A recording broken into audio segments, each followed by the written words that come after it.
Assalamualaikum warahmatullahi wabarakatuh. Perkenalkan, kami dari kelompok 6 akan membahas mengenai bagaimana mekanisme kerja dari alat Masses Gun. Di sini kami terdiri dari beberapa anggota kelompok. Yang pertama saya sendiri, Andriana Dinata Sinulingga dari kelas B. Dan saya Muhammad Abrar Trijulanto dari kelas C. Saya Ainun Mutmainah dari kelas C. Saya Yudit Gladys S dari kelas C. Saya Gania Maharani Alti dari kelas C.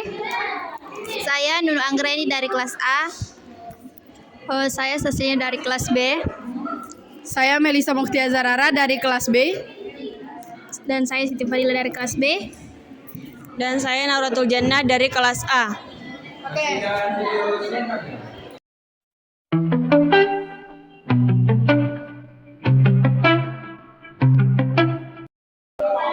Selanjutnya itu ada alat muscle gun yang ini. Di sini ada tombol power. Terus ini tuh untuk menambah tekanan dan ini tuh untuk mengurangi tekanan. Itu di sini ada alat muscle gun. Yang pertama itu ada raw head. Dia ini seperti bola. Dia ini untuk otot-otot yang besar seperti quadriceps, hamstring dan gastro. Selanjutnya ada fork head atau U-shape. Dia ini cocok untuk sepanjang area tulang belakang atau paraspinal seperti leher dan tendon Achilles. Terus otot targetnya itu erector spine dan juga trapezius.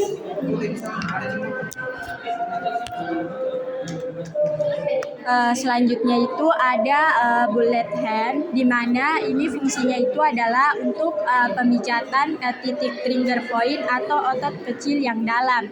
Nah, otot-otot targetnya yaitu seperti infraspinatus, piriformis, gluteus medius, dan otot-otot kecil lainnya.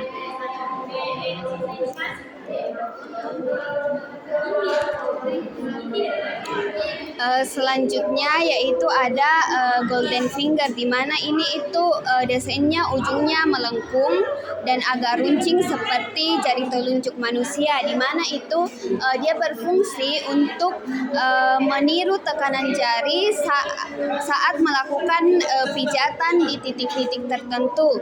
Nah, penggunaannya ini itu cocok untuk terapi titik pemicu atau trigger point terapi. Nah, di mana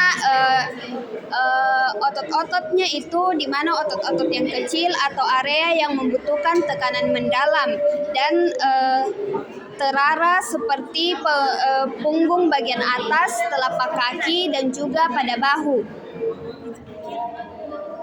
Nah, alat yang terakhir itu ada akse, di mana itu desainnya lebar dan juga pipi seperti mata cangkul kecil atau alat serut. Nah, fungsinya itu untuk memberikan tekanan lebih, menyebar dan merata pada area tubuh yang lebih luas. Nah, penggunaannya itu yang ideal untuk area yang lebih lebar seperti pada paha, betis atau punggung bagian bawah. Efektifnya itu untuk melancarkan aliran darah dan mengurangi kekakuan pada otot. Adapun indikasi dari muscle gun yang pertama itu nyeri otot, di mana muscle gun ini dapat membantu mengurangi nyeri otot dan membantu meningkatkan fleksibilitas. Yang kedua itu ada kekakuan otot, di mana muscle gun ini dapat membantu mengurangi kekakuan otot dan meningkatkan mobilitas. Yang ketiga ada relaksasi, di mana muscle gun ini dapat membantu mengurangi stres dan meningkatkan relaksasi. Selanjutnya yang kelima itu meningkatkan sirkulasi darah. Muscle gun dapat membantu meningkatkan sirkulasi darah dan mengurangi peradangan. Yang kelima ada peningkatan fleksibilitas. Muscle gun ini dapat membantu meningkatkan fleksibilitas dan mobilitas. Selanjutnya itu yang terakhir, indikasi dari muscle gun itu ada pengurangan nyeri pasca latihan, di mana muscle gun ini dapat membantu mengurangi nyeri pasca latihan dan meningkatkan pemulihan. Selanjutnya ada kontraindikasi dari penggunaan muscle gun. Jadi pada kontraindikasi penggunaan muscle gun itu ada cedera otot atau tendon. Jadi pada cedera otot atau tendon terjadi robekan atau peradangan. Jadi penggunaan muscle gun ini bisa menyebabkan getaran atau tekanan tambahan yang dapat memperparah kerusakan jaringan atau memperpanjang proses inflamasi dan penyembuhan. Selanjutnya ada patah tulang. Pada patah tulang itu karena tulang yang patah itu belum stabil dan sedang dalam proses penyembuhan, jadi getaran dari muscle gun itu dapat mengganggu proses pembentukan kalus atau jaringan penyambung tulang dan memperlambat atau memperburuk penyembuhan. Selanjutnya ada kontraindikasi kanker. Jadi pada area yang terkena kanker itu stimulasi mekanis dapat mempercepat penyebaran sel kanker melalui pembuluh darah atau limfa. Oleh karena itu, stimulasi dari muscle gun ini sangat beresiko. Selanjutnya, ada pembekuan darah atau trombosis. Jadi, jika ada bekuan darah, stimulasi fisik dapat menyebabkan bekuan tersebut lepas dan terbawa aliran darah menuju organ vital seperti paru-paru yang dapat mengancam nyawa dari pasien. Kontraindikasi selanjutnya yaitu kehamilan, nah di mana terutama pada trimester pertama dan ketiga. Jadi tubuh ibu itu mengalami banyak perubahan hormon dan bentuk fisik.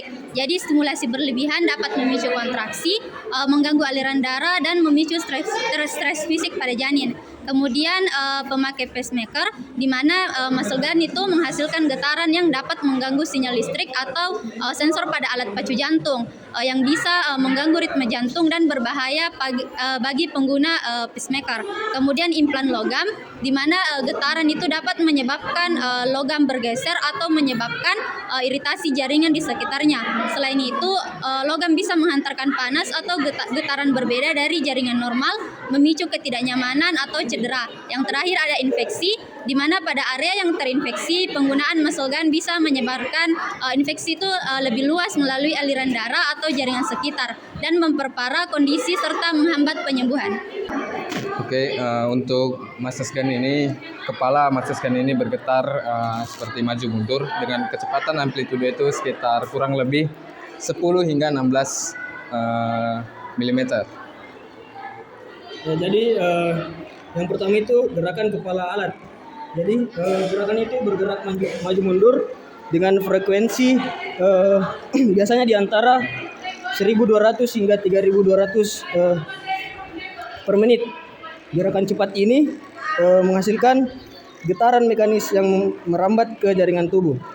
Lalu getaran ini menembus jaringan lunak seperti kulit dan otot, bahkan bisa mencapai kedalaman beberapa sentimeter. Efeknya adalah membantu melonggarkan otot yang tegang, meningkatkan aliran darah, dan memecah adesi atau kekakuan pada jaringan. Nah, untuk muscle gun ini kita bisa berikan kepada pasien itu dengan tahap awal itu dengan getaran yang lebih rendah. Nah, kembali lagi kita tanyakan pasien apakah dia masih menerima dengan toleransi getaran lebih tinggi. Jika masih bisa menerima, kita bisa menambah kecepatan getaran di muscle gun-nya.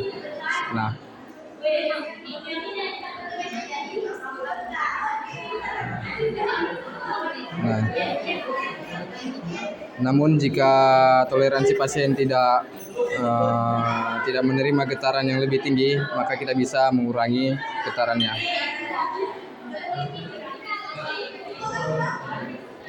Mungkin itu saja mekanisme cara kerja dari muscle gun ini.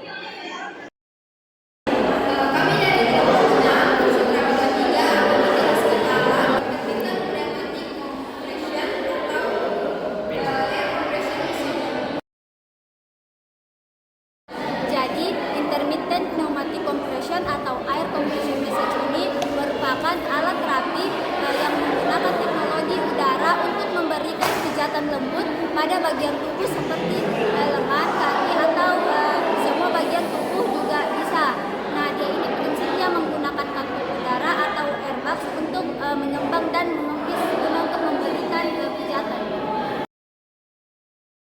Adapun fungsi dari alat IPC ini, yang pertama yaitu meningkatkan sirkulasi udara, di mana alat ini itu menggunakan tekanan udara untuk membantu memperlancar aliran darah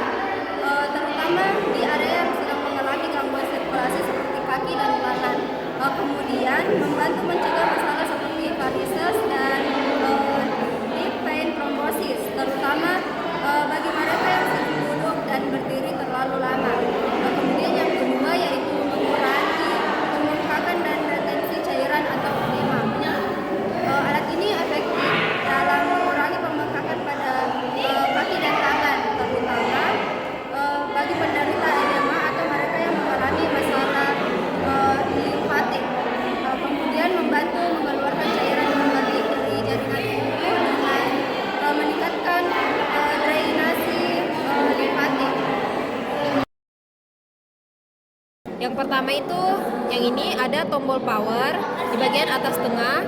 Itu digunakan untuk menyalakan atau mematikan perangkat. Nah, biasanya itu perlu ditekan atau ditahan beberapa detik untuk mengaktifkan atau menonaktifkan. Baik, kedua untuk tombol mode yang di tengah ini, dia itu fungsinya mengubah mode pemijatan seperti tekanan bertahap, pijatan terus-menerus atau pola lainnya. Terus yang ketiga ada tombol plus di kanan atas. Yang ini dia itu meningkatkan intensitas tekanan udara atau kekuatan pijatan. Yang keempat ada tombol minus. Yang ini dia itu mengurangi intensitas tekanan udara atau kekuatan pijatan. Dan terakhir ada tombol dengan icon jam di bawah. Yang ini dia itu berfungsi mengatur durasi sesi pijatan, misalnya 10, 20 atau 30 menit, dan bisa juga berfungsi sebagai tombol pemrograman waktu otomatis. Selanjutnya yaitu indikasi pada intermittent pneumatic compression. Nah, yang pertama yaitu edema pasca trauma dan pasca operasi, kemudian ada lymphedema primer dan sekunder, dan untuk memperbaiki sirkulasi arteri pada penyakit occlusif arteri, dan insufisiensi vaskular atau limfatik yang termasuk pada tukak statis vena. Kemudian ada pencegahan trombos vena dan tromboemboli vena, serta penyakit perifer. Nah, selanjutnya itu ada kontraindikasi intermittent pneumatic compression. Yang pertama itu ada kondisi akut. Yang kedua itu kondisi di mana tekanan akan merusak struktur jaringan atau basic syndrome compartment. Yang ketiga ada penyakit pembuluh darah perifer. Yang keempat ada osteoporosis, dan seterusnya itu edema sekunder akibat gagal jantung kongestif dan pembuluh darah iskemik, dan gorden, dermatitis, dan trombosit vena, dan edema paru akut. Nah, pertama itu kaki atau foot and ankle. Manfaatnya itu untuk meningkatkan sirkulasi darah di telapak kaki dan pergelangan kaki, meredakan nyeri akibat plantar fasciitis atau neuropati diabetik, dan yang terakhir mengurangi pembengkakan akibat berdiri atau berjalan terlalu lama. Kemudian untuk betis atau valves, manfaatnya itu untuk mencegah deep vein thrombosis atau DVT bagi yang sering duduk lama, misalnya pekerja kantor atau penumpang pesawat. Lalu ada mengurangi varises dan kramp otot, dan membantu pemulihan atlet setelah latihan berat. Selanjutnya paha atau thighs and hamstring, manfaatnya itu meredakan ketegangan otot setelah berolahraga berat, mengurangi nyeri akibat ketidakseimbangan otot atau cedera, dan meningkatkan fleksibilitas serta mobilitas. Dan yang terakhir di area knee atau lutut, nah manfaatnya untuk membantu pemulihan setelah operasi lutut atau cedera ligamen, mengurangi kekakuan dan nyeri sendi akibat artritis, dan yang terakhir mempercepat penyembuhan setelah aktivitas fisik berat. Oke, baik. Cara pemakaian alat OPC. Nah, jadi kita pastikan dulu OPC-nya itu tidak terisi oleh angin atau kompres. Terus langsung saja pasang ke kakinya pasien.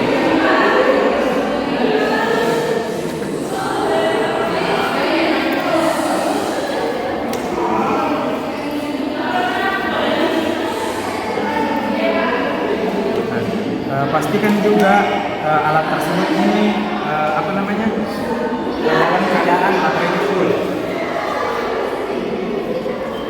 Nah, setelah terpasang seperti ini, kita nyalakan alatnya dengan menekan tombol power. Nah, pada alat ini ada beberapa mode. Nah, untuk memilih mode itu kita pertama ada mode sequence. Mode sequence itu dia mengompresi dari secara bertahap dari ankle hingga ke bagian quadricep. Lalu selanjutnya ada mode sirkulasi. Mode sirkulasi itu dia mengompresi pada bagian-bagian tertentu. Bisa melalui bagian betis, bagian paha, nah bagian atas lagi.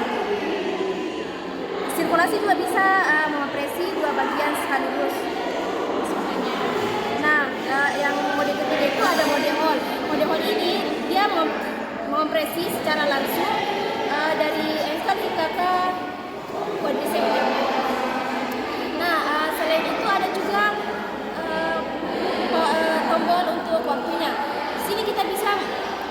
menentukan waktunya 30, 10 hingga 20 menit.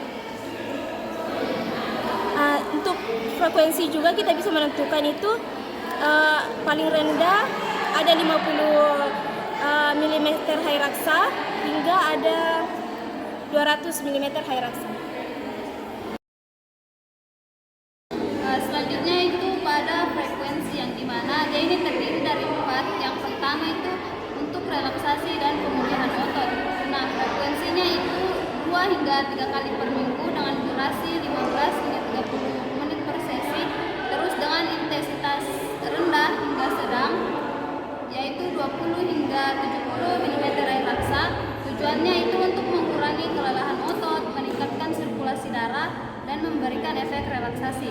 Yang kedua itu untuk pemulihan cedera atau nyeri otot, yang dimana frekuensinya itu 3 hingga 5 kali per minggu dengan durasi 20 hingga 40 menit per sesi dengan intensitas sedang hingga tinggi yaitu 40 hingga 100 mm air raksa dengan tujuan untuk mempercepat pemulihan jaringan, mengurangi peradangan, dan meningkatkan aliran limfatik. Yang ketiga itu untuk terapi edema, edema, dan gangguan sirkulasi dengan frekuensi setiap hari atau sesuai dari rekomendasi medis dengan durasi 30 hingga 60 menit per sesi. Intensitasnya itu sedang hingga tinggi yaitu 40 hingga 120 mm air raksa dengan tujuan untuk mengurangi pembengkakan, memperbaiki drainase limfatik, dan meningkatkan sirkulasi darah. Dan yang terakhir itu untuk atlet atau pemulihan pasca olahraga atau pertandingan, yang dimana frekuensinya itu 4 hingga 7 kali per minggu.